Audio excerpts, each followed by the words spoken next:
What role did laissez-faire play in the Irish famine? Imagine a country struggling to feed its people, yet the government chooses to stay out of the way. That was the situation during the Irish famine in the 1840s. Laissez-faire is a French term meaning let do or let go, and it describes an economic policy where the government does not interfere much in business or trade.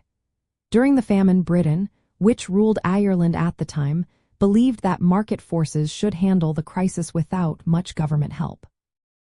They thought that interfering with trade or aid might cause more harm than good. So, they let the economy run its course, even as millions of Irish people faced starvation. When the potato blight destroyed Ireland's main food source, the British government hesitated to act quickly. They feared that providing direct aid might disrupt trade and create dependency. As a result, food exports from Ireland to Britain continued even as people were starving. This meant that while Irish families struggled to find enough to eat, food was still leaving the country. Relief efforts like soup kitchens and workhouses were set up, but they were often overcrowded and underfunded.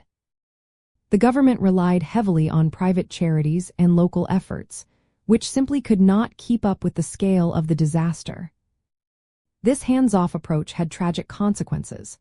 About 1 million Irish people died from starvation and disease, and another million left Ireland seeking better lives elsewhere.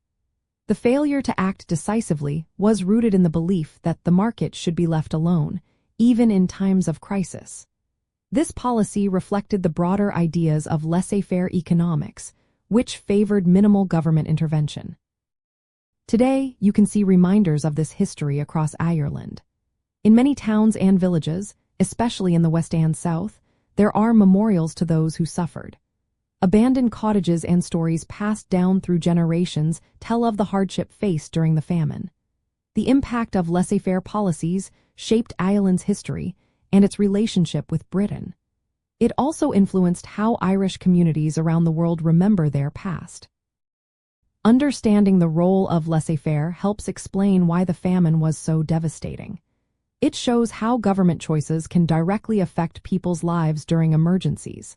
When you travel in Ireland, this history is woven into the landscape and stories you hear. It helps you see how past decisions continue to influence the country today.